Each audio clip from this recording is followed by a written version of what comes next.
15 de março é o Dia Mundial do Consumidor. Mas nesse março de 2023, consumidoras e consumidores brasileiros têm pouco a comemorar. As famílias brasileiras chegaram a um nível elevado de endividamento. Quase 80% das famílias têm contas em atraso. Nessa entrevista do Cidadania, você vai conhecer melhor os direitos de quem tem dívidas a pagar, segundo o Código de Defesa do Consumidor. Eu recebo agora Igor Brito. Ele é diretor de Relações Institucionais do IDEC, o Instituto de Defesa do Consumidor. Igor, bem-vindo ao programa Cidadania, bem-vindo à TV Senado. Obrigado. Igor, vamos começar contando a história dessa data, 15 de março, o Dia Mundial do Consumidor? Vamos, essa data é muito importante e ela tem tudo a ver aqui com o programa, porque ela é a data em que as pessoas como consumidoras encontram um espaço de cidadania, né, nas decisões do governo. O dia 15 de março é o dia que se comemora um discurso do ex-presidente dos Estados Unidos, John Kennedy, que em 1962 ele fez um discurso muito importante para o Congresso Nacional dos Estados Unidos e enviou para lá, pela primeira vez no mundo, né, na história da política mundial, uma demanda de um presidente, de um governante, para que se criasse leis de proteção dos consumidores. E esse discurso que ele fez, essa mensagem que ele enviou ao legislativo norte-americano, é uma mensagem muito atual até hoje, porque naquela ocasião ele disse o seguinte, que nenhuma decisão de mercado, nenhuma decisão de governo, ela deixa de ser influenciada ou deixa de influenciar os consumidores. Então, foi ele que disse que todos nós somos consumidores, ou seja, a população no mundo moderno é uma população que dá uma contribuição muito grande para o mercado, para o desenvolvimento econômico, a partir do seu poder de escolha, né, entre os produtos e serviços. Então ele disse assim que nenhuma decisão, né, ela influencia mais do que as decisões dos consumidores. Tanto ela influencia o mercado como influencia a política, né? Então, que tudo gira em torno da capacidade das pessoas conseguirem consumir conscientemente. Só que ele disse também nesse discurso que há um problema, que os consumidores representam o setor mais importante do mercado, mas é o que é menos organizado e é o menos ouvido. E até hoje isso é uma realidade. Até hoje nós temos em toda parte do mundo uma dificuldade muito grande para organizar a classe dos consumidores para que ela tenha uma voz única, uma voz forte nas decisões políticas. Por exemplo, aqui no Senado ou na Câmara dos Deputados, ou mesmo no Poder Executivo, nas agências reguladoras, as empresas, as grandes empresas, elas conseguem se organizar nas suas associações, nos seus sindicatos e conseguem ser ouvidas, apresentar seu ponto de vista nas discussões sobre novas leis, novas regras. Mas e as pessoas como consumidoras? Como elas fazem para ser ouvidas? Só hoje que a gente tem mecanismos eletrônicos, né, que os consumidores conseguem acompanhar as pautas aqui do Senado de maneira ao vivo e às vezes conseguem até se manifestar em enquetes, mas ainda assim não é suficiente. Então, John Kennedy, naquela ocasião, ele estabeleceu uma carta, digamos assim, de direitos que precisam ser criados e o mais importante que eu acho, que é o que a gente tem que pensar bastante em 2023, é o direito de ser ouvido. Então, ele estabeleceu como na lista de 4 direitos, direito à proteção da vida, o direito à informação, o direito de liberdade de escolha, era o direito de ser ouvido nas decisões políticas que influenciam a vida, os interesses econômicos das pessoas.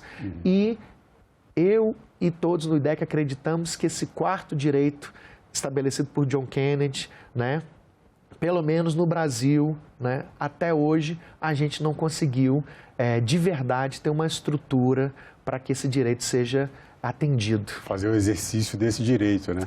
Agora, a gente tem o Código de Defesa do Consumidor, o nosso código ele já está com um pouco mais de 30 anos. É considerado uma legislação bastante avançada também em relação, né, na relação consumerista, como é chamada. Nesses 30 anos, você acha que o Código de Defesa do Consumidor conseguiu acompanhar todas as mudanças, como essa que você citou agora, né? Os meios digitais que facilitam a vida, que dão voz a consumidores, dão voz à população, tanto com o Legislativo aqui, a gente no Senado Federal tem as redes sociais, a gente vai mostrar um pouco disso também aqui na nossa entrevista. Como nas redes sociais a gente vem falando durante esse mês de março dos direitos dos consumidores, mas o Código de Defesa do Consumidor conseguiu acompanhar essas mudanças, compras pela internet, as mudanças todas de mercado?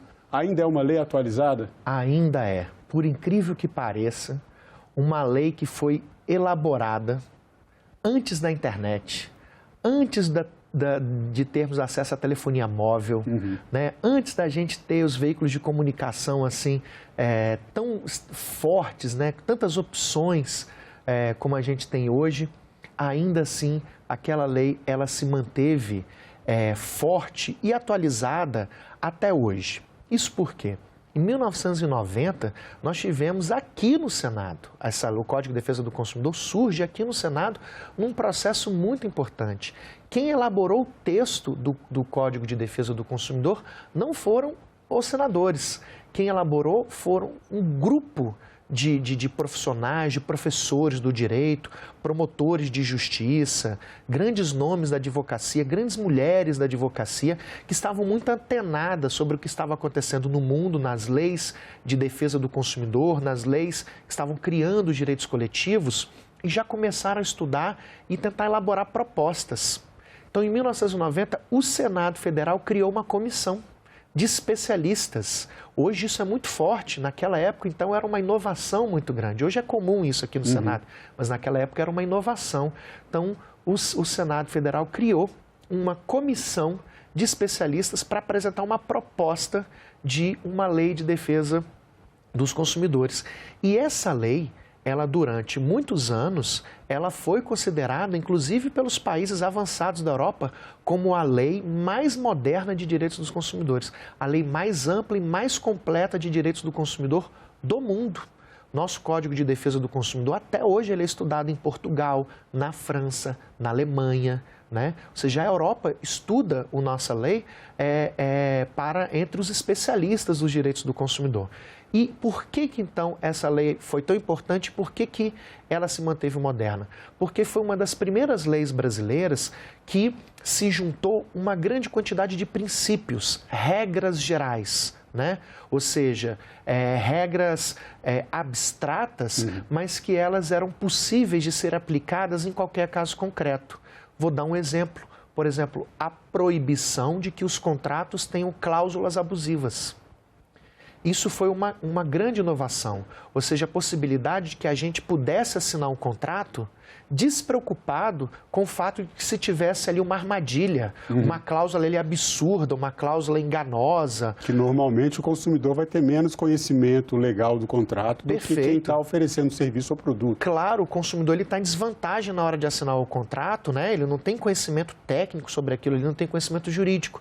E antes do código, se você assinasse um contrato, era aquela regra, né? Do tipo, olha, o assinou já era, né? O contrato não pode mais ser alterado. E agora não, depois de 1990, você pode assinar tranquilamente o contrato que se tiver ali alguma armadilha, você tem o direito de que a justiça considere aquilo ali uma cláusula abusiva e, portanto, ela é nula. Agora, o código, ele apenas deu uma lista de exemplos de cláusulas abusivas. E esses exemplos, claro, eles ficaram ultrapassados, porque eles foram feitos em 1990. Mas isso nunca impediu que novas malandragens, novas artimanhas das empresas fossem consideradas ilegais nos contratos, mesmo que não estivessem previstas lá em 1990. Ou seja, o código é escrito de tal forma que permite que um juiz ele possa sempre aplicar em qualquer caso concreto essa regra, ainda que não tivesse ali expressamente prevista. Ele vai inibir a prática, ele não o caso um específico, né? Foi a primeira vez que uma lei no Brasil, e uma das primeiras do mundo, colocou a regra da boa-fé no texto legal. Porque a boa-fé sempre foi considerada uma coisa assim subjetiva. O que é boa-fé para você? O que é boa-fé para mim? Como eu posso obrigar alguém a agir de boa-fé? Olha, foi um risco que esses autores correram, né, ao propor uma regra de que os contratos têm que respeitar a boa-fé. E hoje nunca deu nenhum problema com isso, ou seja, as empresas passaram a entender o que é agir de boa fé, os juízes também. Então, esse é um exemplo muito, muito interessante de por que esse contrato, essa lei consegue ser moderna, atual, mesmo com o avanço dos contratos eletrônicos, digitais, na internet e tudo mais. Igor, agora vamos voltar aqui um pouco na questão que eu falei no começo da entrevista, esse problema do endividamento das famílias. A gente tem, entramos em janeiro de 2023 com um número mais alto da série histórica de famílias endividadas, quase 80%, como eu comentei aqui. E no site do IDEC tem uma outra informação também que é preocupante, que de 2019, mais de 30 milhões de brasileiros e brasileiras super endividados. Primeiro, vamos explicar a diferença entre uma família endividada ou uma pessoa endividada e super endividada? Vamos, claro. Olha, esse realmente, ele é, hoje, o problema mais grave da família brasileira como consumidor, o problema do endividamento, né? E isso é muito importante porque os problemas dos consumidores com os bancos sempre foi o problema número 1 desde o primeiro dia que esse código foi criado. Inclusive, esse código foi aprovado, apesar de a lei, o Código de Defesa do Consumidor foi aprovado com muita resistência das instituições financeiras e dos bancos que tentaram de tudo para evitar que esse código, essa lei fosse aprovada e ainda hoje continuam fazendo muita pressão, mas a gente pode contar com o poder do povo aqui sendo representado. Mas olha, a família endividada, ou seja, as pessoas endividadas, são aquelas pessoas que contraíram crédito e que possuem dívidas a pagar, vencidas ou não vencidas. Né? Ou seja, nós temos um problema no Brasil de inadimplência muito alto, histórico, desde há muitos anos. Isso não se resolve, os anos vão passando e a gente não vê melhora nesse sentido, né, do endividamento. As pessoas estarem inadimplentes, as pessoas estarem com dívidas não pagas na data do vencimento. Não tem pessoa, não tem família neste país que em algum momento não tenha passado por uma situação dessa, né? Agora, o superendividamento, ele é um fenômeno já também antigo, mas agora, com bastante atraso, o Brasil começa a reconhecer esse fato. É a situação das pessoas, das famílias, que possuem uma quantidade de dívida acima da sua capacidade de pagar. Ou seja, são pessoas que jamais, sem uma intervenção do Estado, sem uma ajuda das autoridades públicas, né, essas famílias jamais sairão dessa situação de escravidão do débito. Ou seja, são pessoas que possuem um conjunto de dívidas acima de 100% do valor da sua renda familiar mensal, né? São pessoas que estão com a sua sobrevivência prejudicada porque elas já não conseguem mais pagar suas contas básicas mínimas porque precisam pagar os juros, né? Às vezes elas estão devendo menos de 100% do seu salário, 100% do conjunto de salários, né? ou de renda que a família tem, mas ainda assim já é um comprometimento tão grande da renda familiar que a pessoa essa família jamais vai sair dessa situação. Esse é o conceito de superendividamento, né? Essa é uma preocupação tão grande que uma lei publicada, né, uma lei aprovada, na verdade, no ano passado, completando o ano, a Lei 14.181, a Lei do Superendividamento, entrou em vigor justamente para disciplinar o crédito, proteger essas famílias superendividadas, as pessoas superendividadas e tratar dessa questão. Quais os principais mecanismos dessa lei, a Lei do Superendividamento, para proteger essas pessoas, para melhorar essa situação que acaba que, no final das contas, é uma situação que prejudica todo mundo, né? Prejudica o comércio, prejudica as famílias, uma família endividada desestrutura. Exato. E essa lei é importante a gente mencionar, antes de explicar ela, Sim. É importante mencionar que ela foi a primeira grande lei que alterou o próprio Código de Defesa do Consumidor. Então, na verdade, essa lei, ela é hoje um pedaço do próprio Código de Defesa do Consumidor. E foram muitos anos sendo discutida aqui também no Senado, e também é um processo que começou aqui no Senado Federal. Bom, o que essas novas regras, né, que já estão completando um ano e hoje estão dentro do Código de Defesa do Consumidor estabelece?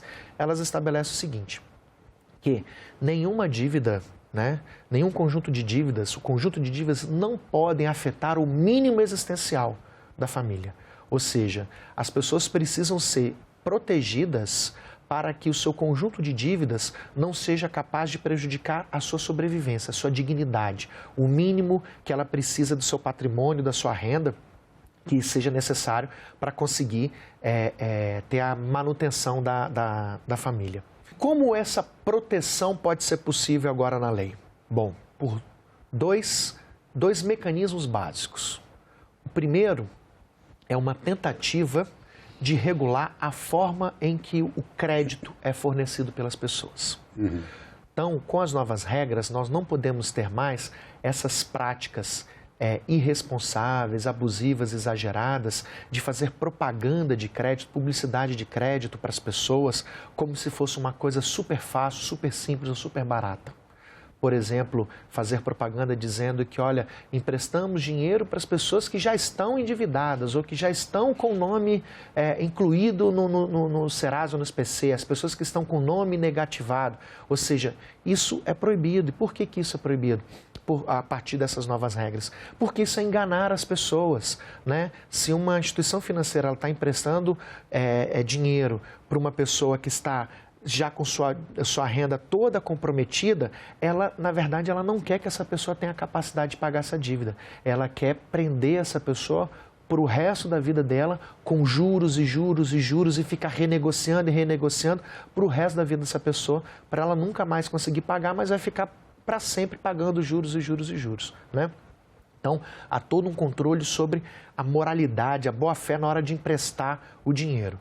E o que eu considero mais importante, na verdade, é o direito que agora toda pessoa física tem de um processo de recuperação extrajudicial ou judicial igual às empresas.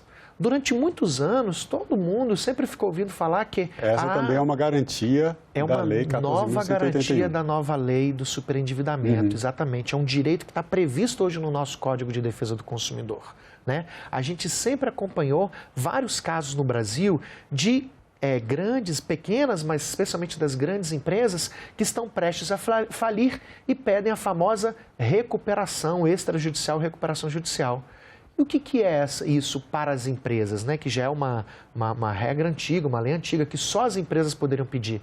É a possibilidade de parar de pagar suas dívidas, provar que está sem condições de pagar suas dívidas e sem condições de pagar as dívidas sem sacrificar o mínimo da empresa, no caso das empresas, né? Fazendo aqui a comparação, e poder propor um novo plano de pagamento das dívidas, o que permite obrigar até judicialmente os credores a ter que aceitar um desconto da dívida, um parcelamento. Só que os seres humanos nunca puderam no Brasil poder pedir isso, só as empresas. Hoje o Código de Defesa do Consumidor ele reconhece que a família, os indivíduos superendividados, também têm esse direito de pedir um processo, uma recuperação. Então, uma pessoa que está numa situação de superendividamento, pelas essas regras, ela pode procurar a Defensoria Pública, ela pode procurar o PROCON e ela pode pedir que esses órgãos, porque é dever do Estado ajudar essas pessoas, pedir que esses órgãos possam, com sua especialidade, fazer um diagnóstico da sua situação, da sua dívida, e apresentar para todos os credores, ao mesmo tempo, um plano de pagamento da dívida, que preserve o mínimo existencial, né? E se essa negociação, que é chamada pela lei de conciliação para o superendividamento, se isso não funcionar de maneira extrajudicial, no PROCON, na Defensoria Pública, a pessoa pode entrar com uma ação judicial. E hoje os juízes e juízas já estão se preparando para isso e muitos já estão bem preparados, né? Conseguem auxiliar as pessoas, inclusive as advogados, a entrar com essa ação judicial e ali o tribunal vai tentar também de uma maneira amigável. Se não funcionar, o juiz vai dar uma decisão obrigando os credores a diminuir a dívida, a parcelar dentro das condições que cabam dentro do orçamento familiar e reservando ali o mínimo existencial, ou seja, o mínimo de renda, de patrimônio para a pessoa conseguir pagar sua sobrevivência pessoal, né? Ou seja, o seu dinheiro não pode ficar todo reservado só para pagar juros bancários, juros de dívidas. Você mencionou essa oferta de crédito, né? A gente, nas redes sociais do Senado, principalmente na página do Instagram, a gente fica publicando posts durante esse mês de março, mostrando direitos dos consumidores. E tem muita gente, muitas empresas que oferecem crédito, ou então mesmo de oferecer produtos parcelados, sem consulta ao SPC, sem consulta ao Serasa. Você não precisa mostrar que a sua vida financeira está em dia. A gente tem esse post aqui, a gente pode mostrar para as pessoas. É proibida essa prática de oferecer produtos parcelados a crédito sem fazer uma consulta ao Serasa, sem consultar a vida financeira da pessoa? Isso é proibido porque isso é enganoso. Não existe credor que vai... Crédito vem da palavra confiança, vem de linguagens antigas, o latim antigo significa confiança. Credere significa confiar. Uhum. Como que alguém, uma instituição, uma empresa, profissionais vão emprestar dinheiro para você sem te conhecer, sem analisar seus dados, sem analisar sua condição? Então, é claro que isso é uma armadilha, tem alguma coisa errada por trás. Claro que eles vão analisar, sim, o perfil da pessoa. E eles vão identificar como a pessoa, às vezes, está super endividada, super comprometida. Então, certamente, elas vão empurrar um crédito com altas taxas de juros. O Brasil tem as maiores taxas de juros do planeta. Não existe cidadão no mundo que paga mais juros do que a pessoa brasileira, né? Então, é óbvio que por trás tem uma taxa de juros muito grave, tem garantias muito perigosas que nós estamos combatendo, né? O IDEC e o Ministério Público do Distrito Federal, por exemplo, entraram com ações contra empresas que estão enganando as pessoas, emprestando crédito, emprestando dinheiro e exigindo o celular como garantia. E aí a pessoa não consegue pagar, claro, obviamente ela não vai conseguir pagar essa dívida tão cara, e aí a empresa, por meio de tecnologia, ela consegue bloquear o funcionamento do telefone da pessoa. A pessoa fica então com o seu nome negativado, a pessoa não consegue falar com sua família, não consegue falar com o seu patrão, não consegue falar às vezes com seus pequenos clientes, né? Ou seja, a pessoa fica ainda num problema, numa situação muito maior. Vai recorrer à agiotagem, vai correr a outra financeira para pegar crédito mais caro ainda e fica essa bola de neve que nunca acaba. Então, a instituição financeira que faz essa propaganda, ela não quer ter uma relação correta de boa-fé com você, ela quer te enganar, né? Então, você tem que procurar quem pode ajudar, um órgão de defesa do consumidor que pode ajudar com políticas de educação financeira, orientação. Olha, hoje muitos PROCONs, muitas defensorias públicas espalhadas pelo Brasil têm projetos muito interessantes de ajudar a pessoa a organizar a sua vida financeira. Alguns disponibilizam até planilhas. O IDEC disponibiliza para você no site. Tem um site do IDEC, a gente pode colocar na tela. Exato, olha, essa planilha do orçamento doméstico, que você acha facilmente no site do IDEC, você pode jogar também no seu buscador, né, planilha de orçamento doméstico, IDEC, é a página mais acessada nos últimos anos do IDEC, né? Todo dia, milhões de pessoas acessam essa planilha e ela é disponível, ela é gratuita para todo mundo, você pode baixar e ela é uma ferramenta muito boa para você conseguir organizar a sua situação financeira, te ajuda a te dar um diagnóstico. E agora, com a ajuda de entidades como o IDEC, mas também muitos outros órgãos, a internet está cheia de bons vídeos de educação financeira gratuitos e disponíveis, né? A gente precisa ter essa informação, essa educação, para conseguir fazer uma boa negociação e sair dessa situação. Então, antes de pegar novos empréstimos, novo crédito não é renda, né? Crédito não é renda. Tem muita gente que às vezes acha que pegar um consignado, pegar um empréstimo, é normal, todo mês tem que fazer isso. Não. A gente precisa tentar pagar, negociar as nossas dívidas antes. E hoje a gente tem a lei para nos ajudar, tem os órgãos públicos, tem o IDEC e outras organizações para ajudar, para conseguir negociar essas dívidas, né? E tentar diminuir ao máximo o pagamento de juros, o pagamento aí para os bancos. Ok. Igor Brito, eu quero agradecer mais uma vez a sua presença no Cidadania. Obrigado pelas informações. Muito obrigado. E eu agradeço também a você que acompanha o Cidadania pela TV Senado. Assine o canal da TV Senado no YouTube e ative as notificações. Faça com mais de 1 milhão de brasileiras e brasileiros que seguem as notícias do Legislativo diretamente da fonte. Até o próximo Cidadania.